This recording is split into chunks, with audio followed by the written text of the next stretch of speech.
I just want to welcome everybody to the 2024 ICA New Music Weekend. If you don't know me, I'm Jessica Harry. I'm the ICA's Executive Director and an enthusiastic member of the New Music Committee. By proxy, I'm not really a member, but I always try to attend their meetings and participate when I can because they're doing such incredible work, as you will see, evident through this weekend. Such a great event, and this is what, our fourth time hosting this event. I So think, yeah. it's just really, really wonderful to see all of the great work that's being put in by this committee, but also by clarinetists all over the world in the promotion, commissioning of new music and for our instrument. So you're going to see some really great sessions. I hope you have lots of questions during these live sessions to help our panelists feel engaged with you.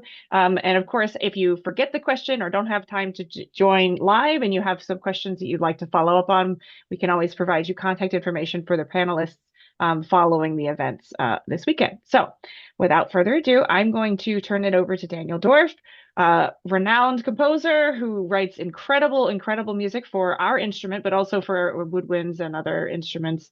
But he's going to speak with you a bit about commissioning music, why you should do it, how you should go about doing that. Think about your questions. We are going to have some time at the end for questions for Danny, and I'm sure that you will really enjoy this session. So I'm going to turn my camera off and get out of the way, and we will get started. Okay, well, thanks, Jessica, and everyone who's here.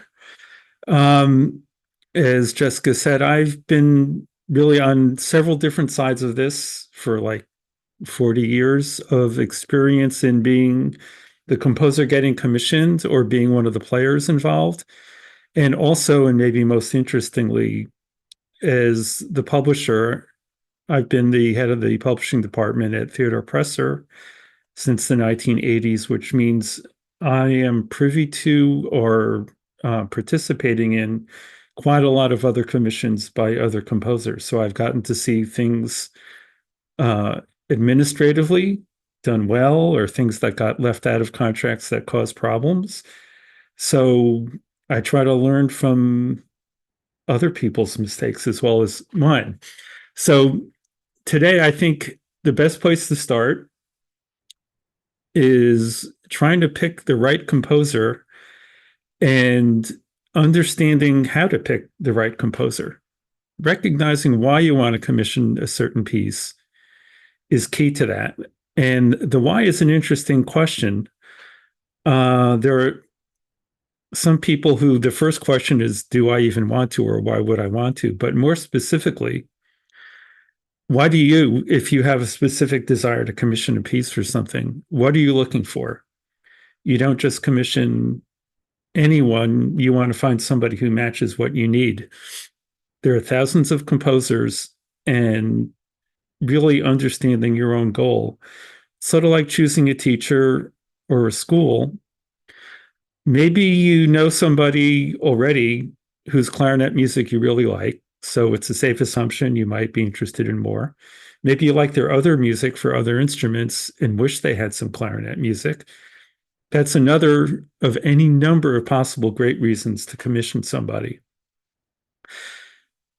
A little different and very realistic, maybe you specifically want to get someone famous or with an extra cachet like certain prizes. Maybe you want to commission a local professor or somebody with a social or an ethnic trait or characteristic that you want to be supportive of. Any of these reasons is great if it's your reason, if it matches what you want. Make sure you love their music also. If it's possible, like, sometimes you have to commission somebody you work with. Um, Usually that comes out fine. But in other words, know what you're looking for. Do you want somebody who is prestigious in a certain type of music because they're a big name? Or do you want something that you really want to play? Unless you know that you really want the buzz of who you got, which is also good if that's the motivation that you're looking for, make sure that you're going to love playing the piece, because if I were talking to a board of directors, I might say something different because they're not the performers. When I'm talking to a group of hands on the instrument performers, generally your commission is a piece for you to play, and you want to keep wanting to play it forever. There's no right or wrong choice as long as it's what you want to accomplish. And if it just means a degree or a tenure requirement, that's great. That's not a negative way to put it. It's not always why people commission, but whatever motivates you to commission somebody, it benefits everybody. And since I touched on DEI concepts of choosing composers, I just want to stress they're composers like everybody else. They're not DEI people. They are composers who happen to have certain traits, and there's tons of them, tons of composers who aren't old white guys like me. And with so many, just go through exactly the same thought process that I said. That's one filter out of many. Do you love their music? Is there a big name associated? It's just part of the filtering process. Another question that I think different stages of life, this comes up in different ways. Some people need a piece within a few months to perform before the end of the school year. I've seen competitions like that. Write a new piece and we'll perform it in May. Some composers have the time flexibility to do that. Some composers are backed up for several years worth of commissions. And if you need something for this semester, you're probably not going to get somebody who's very famous, very commissioned out as far as what they're working on. So that can also be criteria for helping to pick someone who'll be a good match. I'm going to jump over to any specifics of the piece that you're looking for. The exact instrumentation usually should be agreed on from the beginning if it's a chamber or recital piece, or at least certain general boundaries. For instance, if you're looking for a piece for clarinet and piano, maybe you don't care if it's B flat or A, but you definitely don't want it to be for E flat or bass. Maybe you only want it to be for B flat, or maybe you only want it to be for A. Just make sure everything is communicated. If you tell a composer you want a piece for clarinet, don't assume that they won't surprise you. I've seen so many cases where, well, that's a clarinet. You didn't say you didn't want this. And they've just spent half a year writing a piece that wasn't exactly what you wanted necessarily. So composers who have great imaginations need boundaries, at least to get out of the starting gate. What about doubling? Do you care whether or not you're doubling other instruments, or if it's a wind quintet and you're the clarinetist who's sort of being the front representative? Are the other players going to care if they have to take a piccolo or an English horn along every time they play the piece? With some groups, they would love to. Other groups, maybe not. Also, this might seem like it's exaggerating, but you need to say if a solo piece means for one player or for a featured instrument with piano accompaniment or with media, because misunderstandings happen. People argue about what solo clarinet means in different contexts. And it's easy enough just to say unaccompanied or clarinet and piano. These aren't crazy what ifs, even though it sounds like they would be, because these mistakes happen a bunch. I sort of fell into that kind of trap myself a few years ago, writing a piece for 6-part clarinets that was meant for a large ensemble, and I wrote it like a sextet. So the balances were funny once we got to the whole group. I should have asked more questions. Similar to this is duration. Usually, you may have a pretty good idea of what kind of maximum and minimum duration. Again, always spell it out. You know, the Janacek Sinfonietta, that was a commission for a 5 or 6 minute piece, and he wrote that big fanfare, and then he added another 45 or 50 minutes to it. I'm sure the commissioners were happy, but sometimes, and again, real experience, this happened to me. I was asked to write a piece for an organization's Carnegie Hall debut on the big stage, and they wanted 20 minutes, and I wrote 26 minutes, and they couldn't play it. I had no idea about stuff like that. And this, again, this does happen. A lot of times, maybe somebody has a concert and they can only add a 4-minute piece, and you've got 12 minutes worth of ideas. In many cases, the commissioner would be delighted to have extra music. Not to embarrass anybody who is in our audience listening right now, but I recently wrote a 20-minute piece for a duo that I think expected maybe 7 or 8 minutes. And we'll both live with that. It's not like they only had 7 minutes on stage. So media, again, that's something that it's still a solo piece. And if it's media, isn't media that requires you to do something with it. This is going to be a recurring concept throughout this, is always make sure and then get it in writing. Another thing to clarify about is whether or not there are themes or concepts of the piece that you want.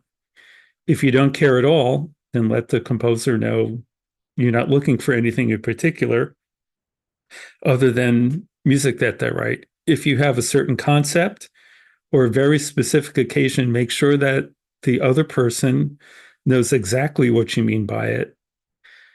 For instance, not if you want something about protecting our trees and ecology, you don't want something only about trees, because you might get something that doesn't deal with the actual point of view that you want to express. And then there's disappointment. If you want a sonata, this is an interesting one. Let's say your school requires you to play a sonata or to premiere a sonata on a certain degree concert. What does that mean? That it merely says sonata in it, that it's a certain duration, that it's a certain number of movements? I've heard this come up. I have to have a new sonata.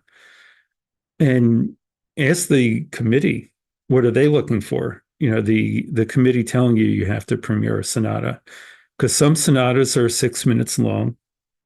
So I should say some pieces that composers call sonata are 6 minutes long. And then you may get a good piece, but people are still disappointed. So again, it's always easy to avoid that. If you're dealing with a sensitive topical issue, do you agree both on how it will be handled? I'm going to try hard not to digress with too many stories today because we only have an hour. But I have to tell the one about in 1972, Richard Nixon's second inauguration. For those of you who weren't there, this was the middle of the Vietnam War and a time that was very socially torn apart because of the Vietnam War. And Nixon's inauguration, he was very much a lover of classical music, trained as a pianist as a hobby. And he commissioned Vincent Persichetti to write a piece for a gala premiere for part of the festivities of the inauguration. Now, Persichetti was very much a wise guy, a well-mannered, very polite, but a wise guy also. And he felt deeply about lots of things. So he told Nixon's people, well, it's Nixon's second inauguration, and I'm going to honor him by using a narrator with some parts of the speeches from Abraham Lincoln's second inauguration, one of our greatest presidents.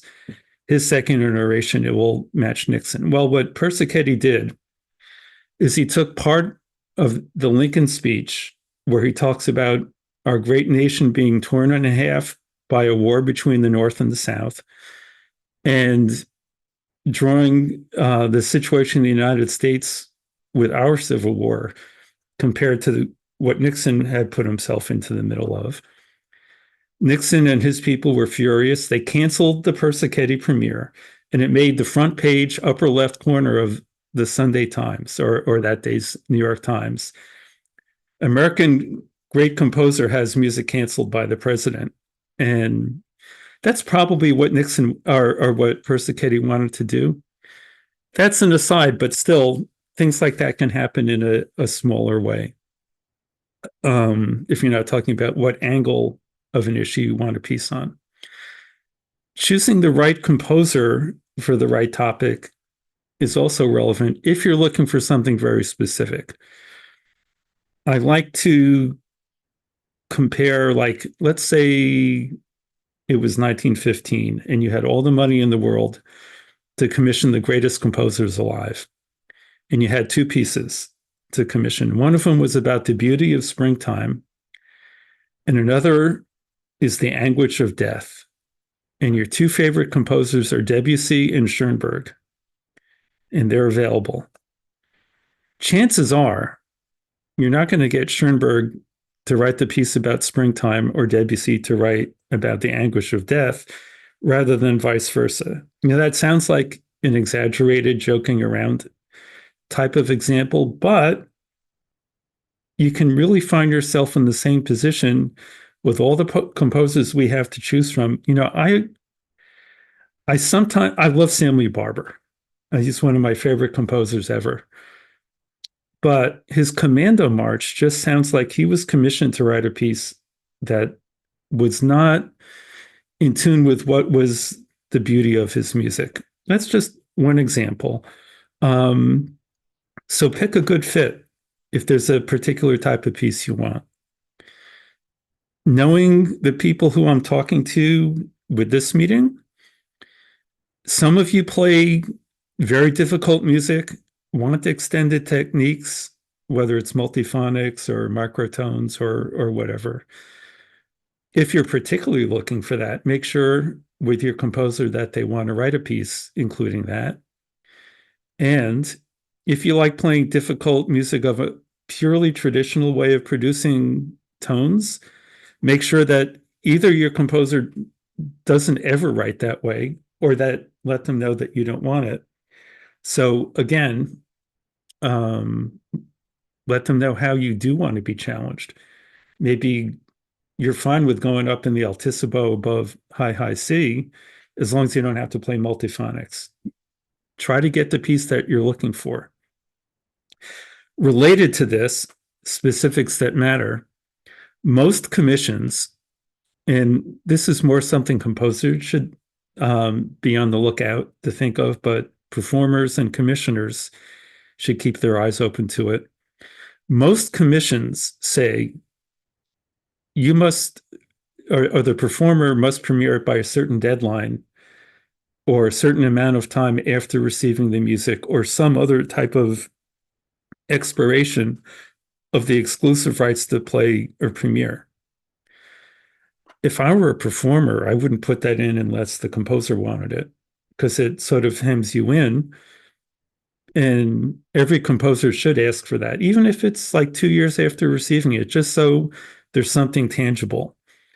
And another thing that people don't always remember to do, although I think in the last few years it's become more in the forefront of people's minds, is what's called force majeure, which it used to be called an act of God, and now a major force, is the translation of that. Meaning that if something happens completely, genuinely out of your control that forces you to miss the deadline for premiering it, it should say in the agreement what happens. In most cases, everybody's glad to postpone. And I think with a composer and a performer, if there's a scheduled date and it has to be pushed back because there was a hurricane or a blizzard or another pandemic, everybody wants to postpone, but not always. I think a lot of performers counting on salaries or performance gigs had problems with that.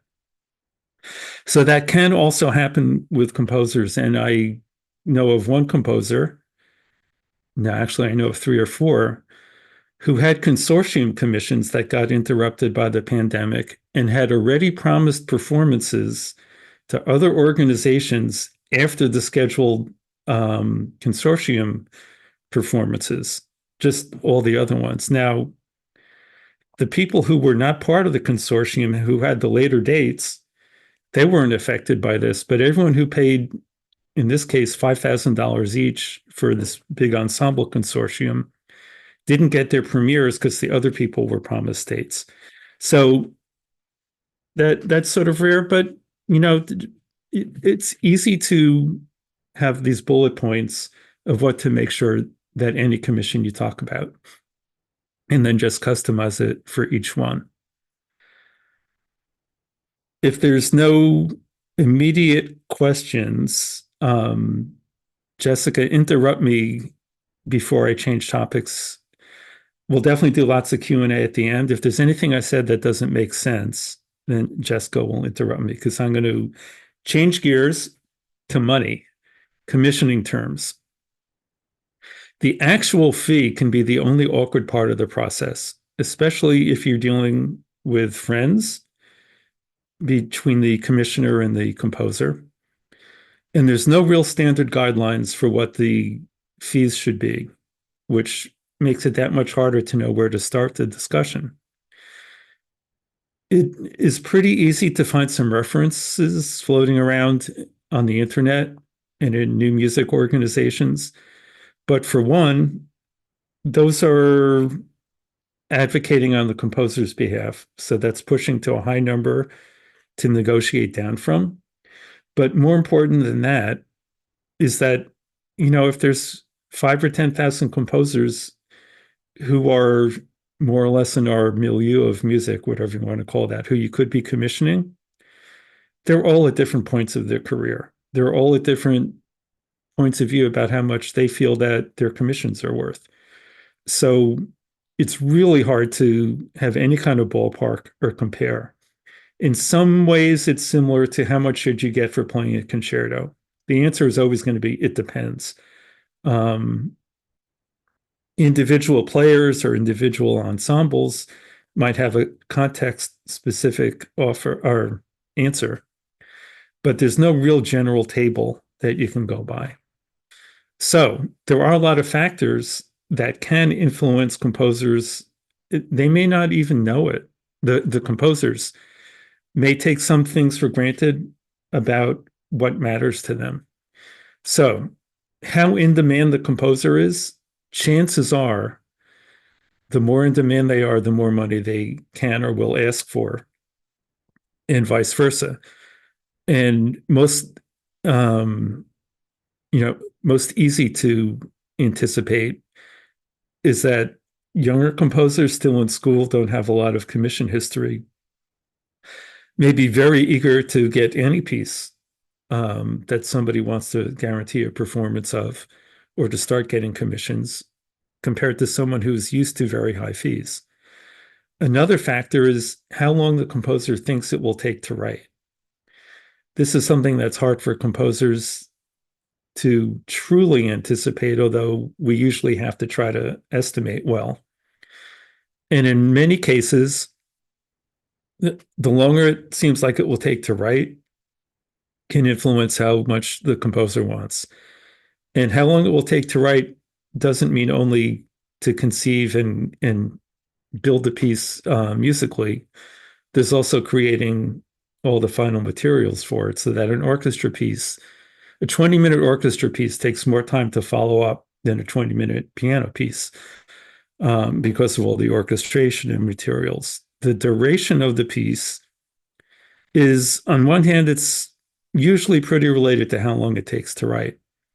But also some people, whether it's the performers, a third-party commissioner, the composer, may feel like a 15-minute piece is 150% of the value of a 10-minute piece. And a 5-minute piece would be half as much as that. I think that's oversimplifying, but you can see where people might sort of get a sense of the price of a piece being related to its duration. In a more amorphous kind of way, what is the potential for future performances? I personally think a lot about this with commissions, and I know some composers do, other composers don't. With some composers, if it's a clarinet sonata, B flat and piano, and relatively mainstream or neo-traditional music, the potential for future performances is going to be higher than a piece for 2 contrabasses and piano, or 2 contrabasses and harpsichord, which might be a lot more musically fascinating to some composers, to explore those sonorities in an untapped repertoire. Um, but the potential income after, or the potential career knock after, will be different. So that will, chances are, affect different composers in different ways, which again, in turn, affects how you can negotiate with them about a price or what you might expect to hear from them. Similar to that is just how much the composer is eager to write for that combination or that particularly focused topic. Because if somebody's saying, oh man, I've been dying to have an excuse to write a piece for Reed Quintet ever since I heard about it, and it hasn't come up yet, compared to someone who has no idea, what a Reed Quintet is. The first one's going to say yes a lot faster or a lot more readily. How much can you help the composer's career can also be a big one. If you frequently perform at high profile events like Clarinet Fest, or you make commercial recordings, or you teach at a big studio with a lot of students, or you run competitions or do all state rep, depending on the piece that you want, that could open up a lot of doors. And that will, in many cases, make a composer much more eager to say, okay, I don't need that number I told you first. I'm glad to come down for it because I can see what this will be doing for me. The main thing in negotiating this is make it worth it for the composer. And that's not always money, even though that's what it seems like. That's what I've talked about in the last few minutes. But making it worth it for the composer can sometimes be done by a certain kind of bartering. Now, what I mentioned before is close to bartering. But some composers need the cash if they're freelance musicians and they don't have real steady work. But a lot of composers are university professors who have a reasonable salary and insurance, and they may be thinking about career building more than the actual fee itself. Some composers might have completely other needs that you can barter, and you may have those skills. For instance, let's say you are someone with good tech skills and you love doing web design and you're experienced, and you are commissioning somebody who is of a much older generation who really doesn't know what they're doing with web and hasn't gotten around to having a website or really needs it refurbished. Maybe you can swap because they don't want to necessarily shell out thousands of dollars to a web designer. And if you don't have the cash, but you have the time, you could build them a website. Or maybe, and this sounds crazy, but maybe somebody owes you a favor and you can sort of triangulate the way people are helping each other out. I did an arrangement of the Pachelbel Canon for wind quintet, which I really didn't want to do, but it was for a conductor who had done a lot of my pieces in the last few years, and he said, "I got to lean on you." And you know, it it worked. Everybody got what they needed. Um, Other ways that you can barter with a composer is to figure in, and again, not to be about me, but just this happens. I recently agreed to a lower fee than I had hoped from a high caliber professional ensemble by them agreeing to make CDs or commercial recordings of other pieces of mine beyond the one that they were commissioning. So I got out of it something really special to get some older works to have their first commercial recording. To me, that was way more important than what fee I got. Some performers can do music engraving. Some can give music lessons to the children of the composers, or foreign language, or teaching English as a second language. These things can easily be bartered. The favorite one of mine that doesn't come up often is that the house that I'm in right now, when I bought it, it was tree lined with trees that were all about 150 years old, and they all rotted out and fell down within the first few years. And I love trees and gardens. And I had a friend who wanted to commission me, who had done a lot of commissions, and she and her husband decided we've been spending too much on commissions. we've got to go to zero money for commissions. But she really wanted me to write a piece for her to play at a special event. And I thought, wait a second, her backyard is like Giverny. She's got friends who come over and they just want to see the backyard, not go inside, because even though she's a terrific performer, her real love is the gardens in her backyard. So I said, okay, how about no fee in dollars, but you load up my minivan with transplants and seedlings and clippings from all kinds of stuff in your garden and give me gardening lessons, enough to transplant to get it going. And she was thrilled that she could get me to write a piece without having to pay for it. And I was thrilled that I got all this stuff that I wouldn't know how to ask or do myself. And also that I wouldn't have spent all that money on. So once you get to know the people you're working with, you can sometimes find a way to barter it for free. Another way, which is very common now, is to build a consortium. This is something that the ICA New Music Committee has been doing every few years in order to get more money than we could get otherwise by bringing in a lot of people as co-commissioners. So many of you are probably familiar with consortiums or have participated in them. But in short, if you get a lot of performers, even a handful, but one of the first ones I knew about 20 or 30 years ago, a famous composer was asked to write an oboe concerto when a great oboist from one of the orchestras retired. I'm trying hard not to name names too much. And this composer wanted a big fee. This was someone with a Pulitzer and tons of commissions. And they got roughly 50 people to put in, I think, $200 or $300 each. And that adds up. It also creates a whole lot of people who want to play the piece and who might have special privileges to play the piece, but it was easy to fundraise. And that's basically the idea that a lot of people have since instituted. And again, that's helped our new music committee. Ownership and rights is a really important thing. And this is one of the parts of commissions that more than anything else, I think, is where misunderstandings happen.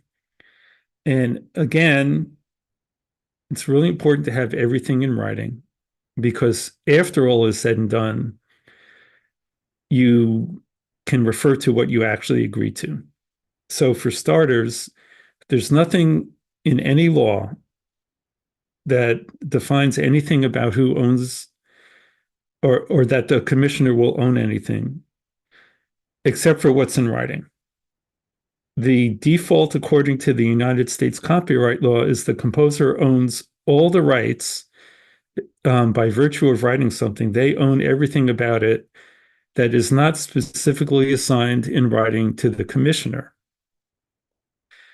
And usually it's pretty easy for the composer and the performers to figure out exactly what that's going to mean. Because the copyright is a whole lot, copyright has a lot of things in it. So typically, rights that composers grant to the commissioner are the right to the world premiere. Not every commission actually has that. Most that are commissioned by performers, certainly that's one of the main points, but that has to be in there.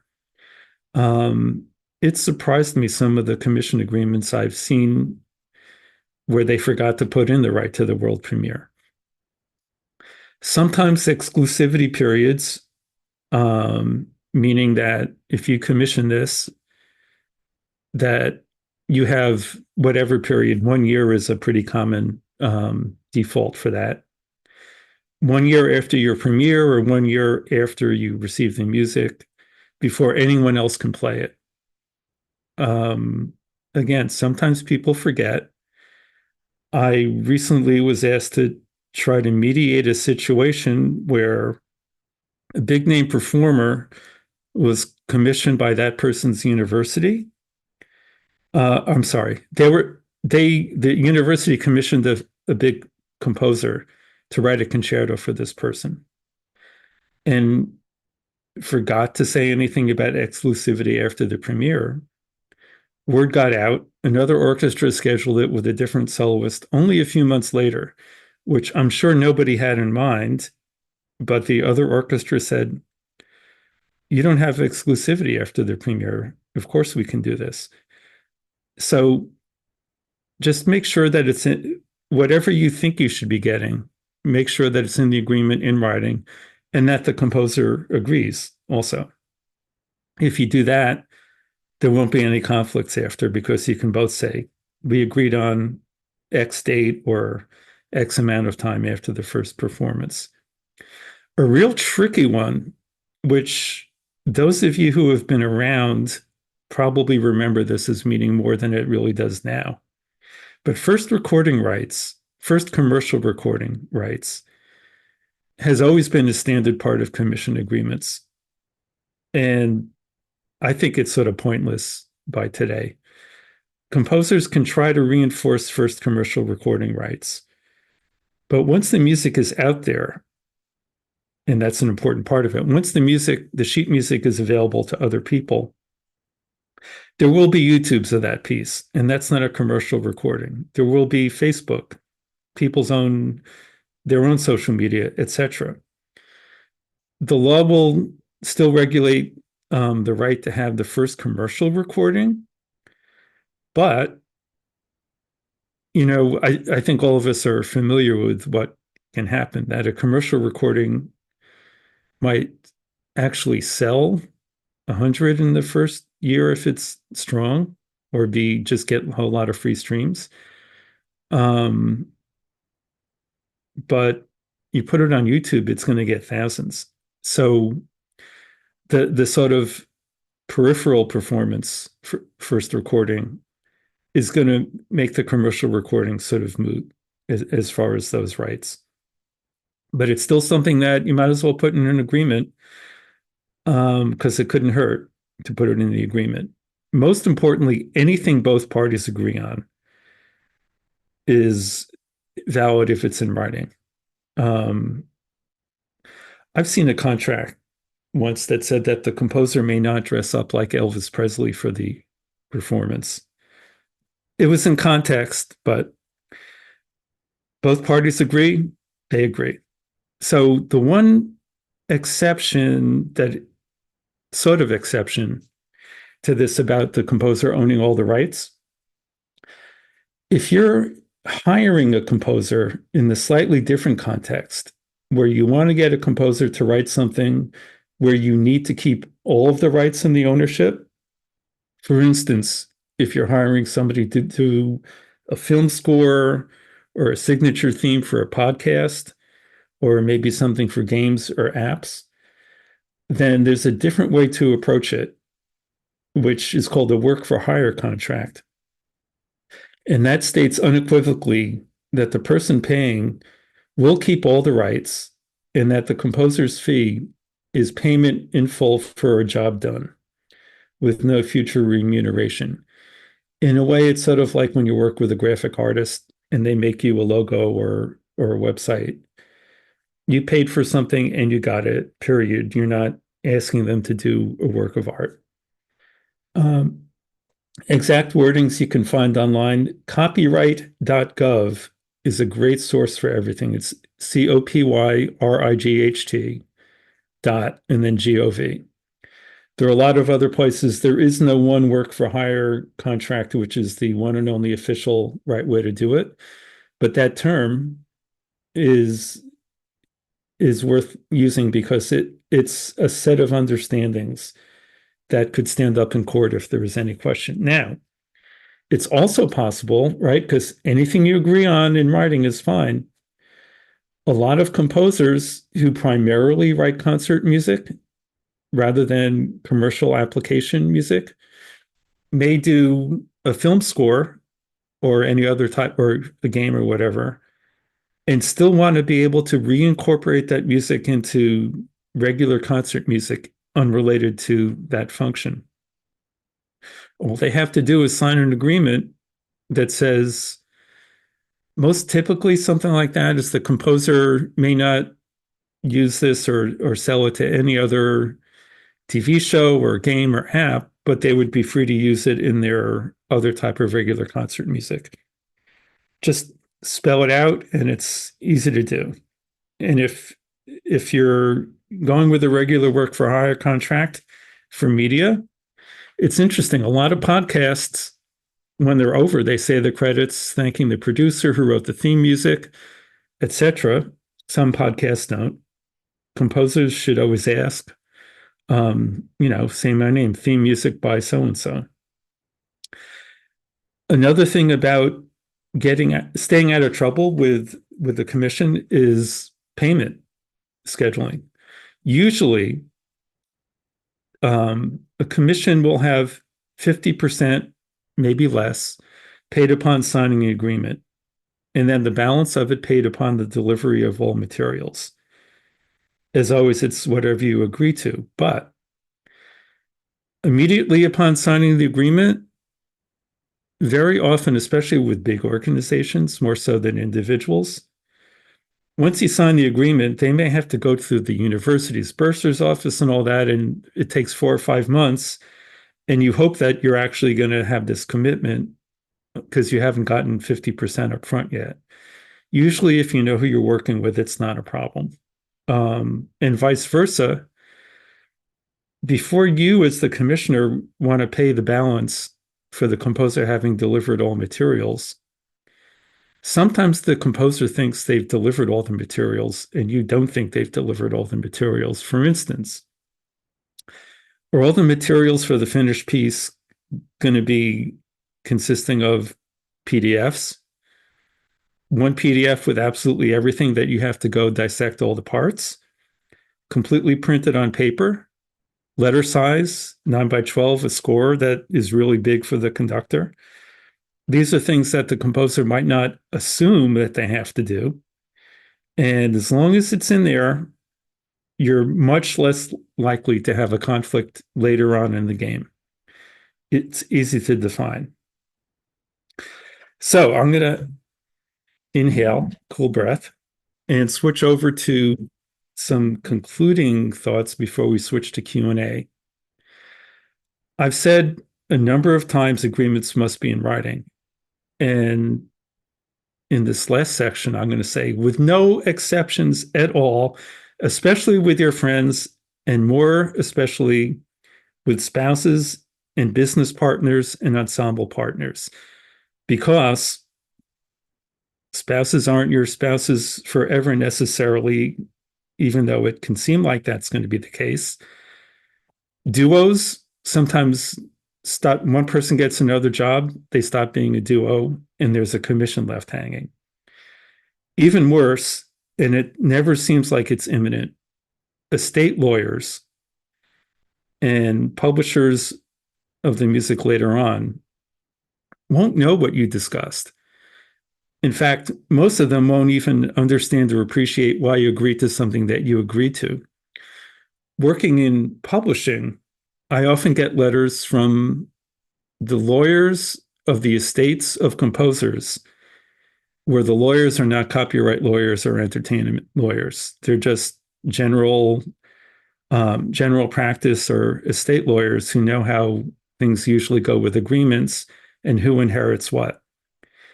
And they see these agreements between, the deceased, the composer, where they're agreeing to things like, oh, you don't have to pay me royalties anymore because you did all of this for me. And that's in writing.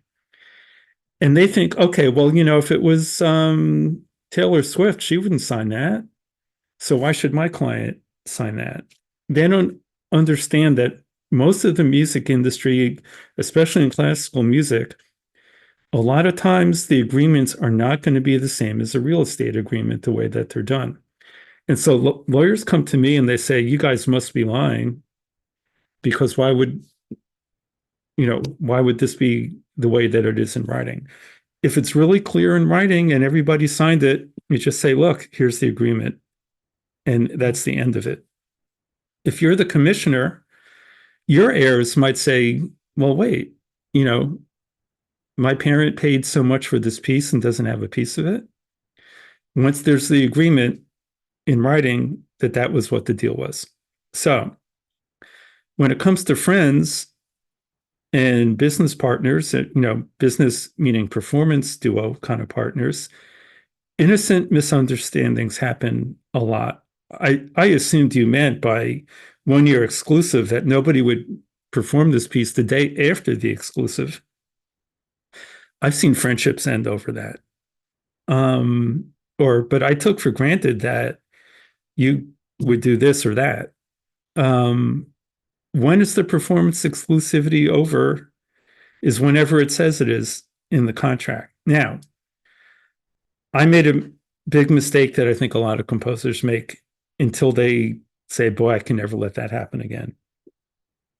Composers should not share a new piece with other performer friends and say, here's my latest piece for your instrument, but you can't play it until a certain date because the commissioner has an exclusive and we can't violate that.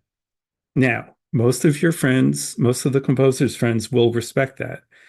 But I had an experience where I did exactly this. Somebody wanted to start learning a piece for a recital scheduled after the exclusivity was over.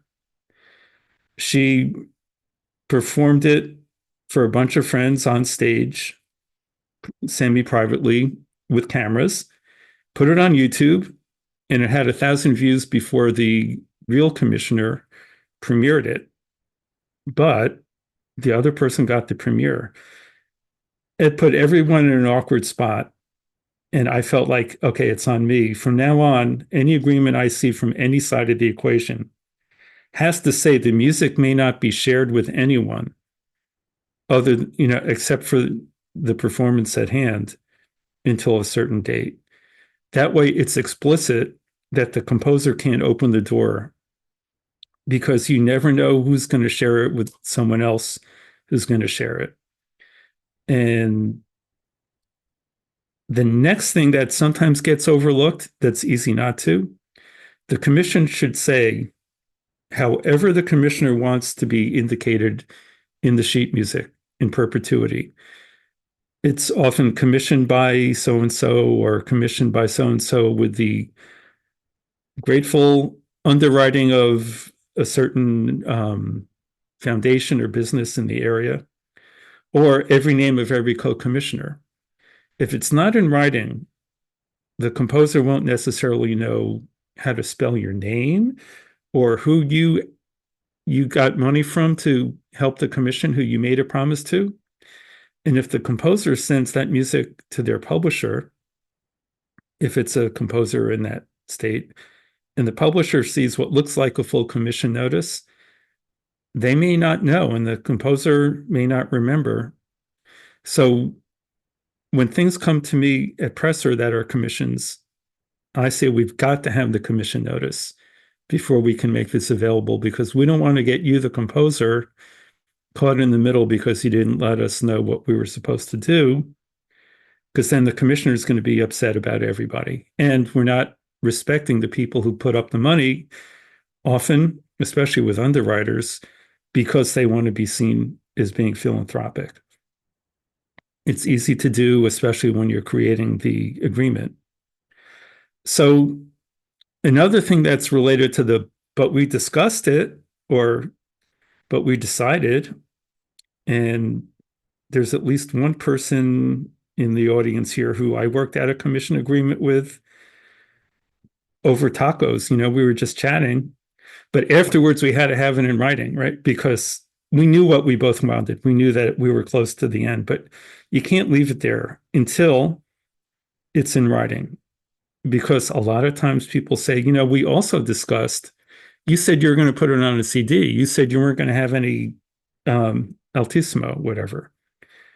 Yeah, we discussed, but we didn't decide. So many contracts, and this applies to any kind of contract outside of music, any agreement that you're ever in, should have some kind of sentence at the end to the extent of everything in this written agreement is the totality of the agreement and nothing else applies unless it's added later in another document signed by both parties.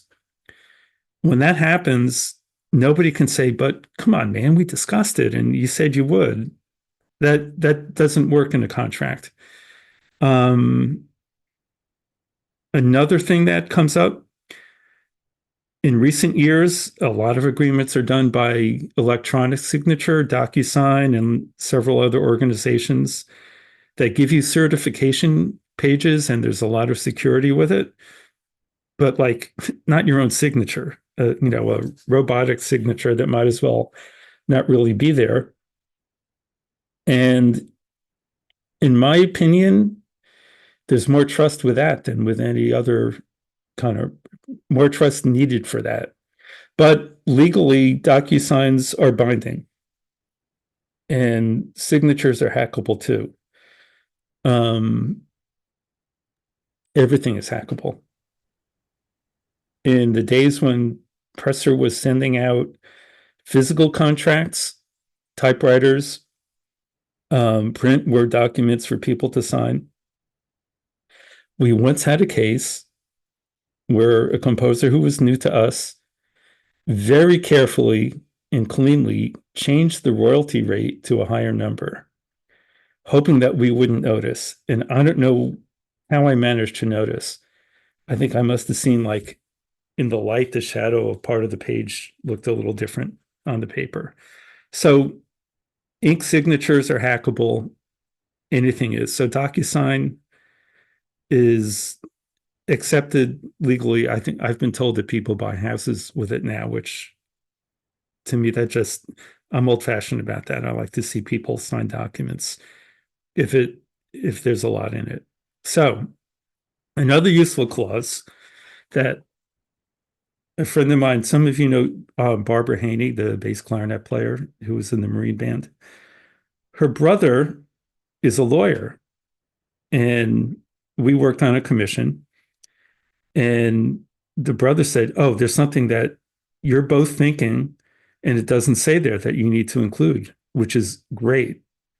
And it says, if the performer defaults on the premiere, the entire commissioning fee and the commission notice will remain unchanged. If the composer defaults on delivering the piece, any fee payments must be returned. Both of those things seem like common sense, but this keeps people from sort of squirming out or being unfair to each other. I can't see anyone ever disagreeing to signing that part of an agreement. One last thing that actually I just added about 10 minutes before the Zoom started is remembering a problem that does come up sometimes, and it can really be a tough one. Who is responsible for paying when you have a small ensemble and each of the members are responsible for a fraction of the commission fee? Somebody's got to vouch for that. It can really get ugly if one player leaves the group or one player says, I don't like this piece, I'm not going to pay. Let's say that a wind quintet hires a composer to write a piece for $5,000. And the wind quintet agrees everybody's going to chip in 1,000. And the composer is therefore guaranteed $5,000. It's worth their time to write it. But what if one of the players gets a terrific job far away, has to leave the group can't find anybody else, things start to fall apart? Are 5 individuals responsible for $1,000 each? Is one person responsible for the whole thing? And more likely, and I've been on the short end of this a few times, writing for a duo, one person backs out, or the duo stops playing, or it's a couple who break up. And is one person responsible for both people's payments? I remember back in the days when I was in college and my friends were in college, this would happen with renting an apartment. 4 people are renting the apartment. The landlord needs one person to vouch for the complete payment so that there's no question about what happens if one person just leaves. So we have unfortunately, Q&A time. Jessica, if you want to light everybody up. Sure. I pulled some of the questions here from chat, and we Okay, will run through them quickly because we only cool. have a couple minutes. Hmm.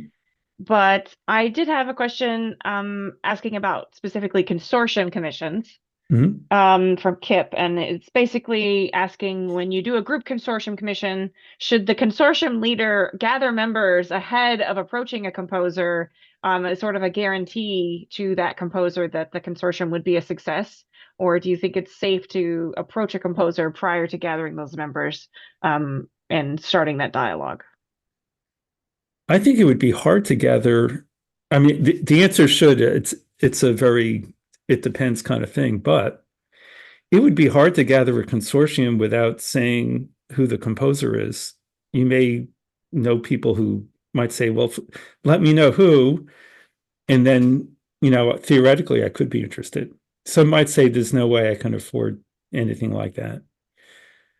And then the composer, I mean, the discussion with the composer for a consortium is often going to take several back and forths, unless you have an organization who's going to vouch for at least a big part of the money in advance. Because sometimes consortiums are always the most complicated to put together. Um, Within the world of chamber and recital music, it's easier than orchestras, but still, the composer might say, well, let's say everybody has to pay $500 to buy in. And once you've got six pledges, I'll commit to writing the piece. But I won't commit until you get that much. Well, you don't know how long it's going to take. So it's hard to get a timeline. Even if you're pretty confident that it will happen. And then how do you secure the composer now? Sometimes there'll be an intervening guarantee. Mhm. If there's an organization or one of the co-commissioners has the ability to say, I don't really want to give all 3,000, but I'll vouch just to get this going. I'll be a backup. I think that answers Kip's question. Yeah. Moving to Lisa's asking, is the term accessible a tactful guardrail to provide to a composer? Is it too vague? Um, and Tom actually kind of answered this a little bit, but if you're using that term with a composer, you want to make sure you agree what that word means for each of you. And I think that that is important context. Speaking from my perspective as a commissioner, you don't go to a composer who is technically writing pieces that are at a very high level and then say, can you make it accessible without providing them with some kind of idea of what that means? And I'm sure that you've experienced that as well. Yeah, and in most ways, from composer's eyes, accessible usually refers to harmonic language or melodicness as opposed to very disjoint writing so that it's audience accessible. As a performer, I don't know to what extent some people think of that as difficulty level also. But part of part of getting what you want is knowing the composer's other music. And one of the things I alluded to earlier, some of you weren't here in the first few minutes, is that when you pick your composer, keep your eyes very open because sometimes there'll be things about that composer that are very attractive to you about their reputation or what they represent or so on, but their music isn't really a perfect fit. And you can always find somebody who's got both of those attributes. So if you were to find a composer who's known for really vehemently difficult challenges and ask them to write a student piece, they would probably have the skill. They might not have the interest. Mhm. Sometimes it does work. But so I didn't answer Lisa's question though. But really to say that I think that Tom's answer is what I would have said. Make sure you know it accessible to whom and use a different word to describe the attributes. And I think Danny hinted at this a little bit earlier too. When you're approaching a consortium or a commission with a composer, you want to have a relationship with them in which you feel comfortable discussing things like this, because this is very important at the core of why you're commissioning a piece and how that piece should look when it's done. And if you get all the way through it and you don't talk to them about, extended techniques that are viable for you as a player, or what your capabilities are, the composer's never going to know that if you're approaching them and you don't have a prior relationship. So you want to make sure that you have those conversations, and you also feel comfortable enough with that person that you're commissioning to have some difficult conversations about things, and whether or not that's going to be physically possible for you and the other people involved in the consortium, because sometimes they may not know.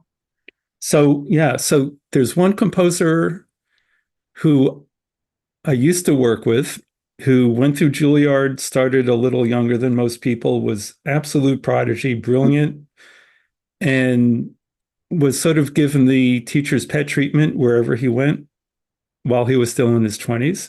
And he found that he was getting commissions from orchestras because of his name. They wanted a piece of the action. They wanted the buzz. And he was a real feet on the ground, realistic thinker. He knew this was happening, and he wanted to make sure that people really wanted his music and didn't just want association with his name. So he started saying, when people commissioned him, which of my works that you've heard inspired you to ask me to write more, because that will help me know what kind of piece to write you. Yeah. And that's a great filter. Sure is. I see a couple other questions that we're just not going to have time to get to. So is there somewhere that people can contact you to follow up with you about these questions? Yeah, I'm easy to find. Many of you are on Facebook and I recognize your names, so you can find me there. My website, danieldorff.com, has at the top ddorff@gmail.com for email. And I'm pretty much everywhere else on social media and easy to find, and glad to answer any other questions. And sorry I didn't leave enough time for more Q&A. That's okay. I practiced so much. That's okay. There was a lot of great information there. So feel free. I put the link in the chat for Danny's website. So danieldorff.com. Write to him and ask those questions that we didn't get to today. Our next session is happening now on YouTube. So I'm going to drop the link here. And if you joined late or you missed part of this session, it'll be up on our YouTube channel as well shortly after I have a chance to edit it. So thank you, Danny. And we will continue thank you on. everyone for watching. All right. See you all. Bye.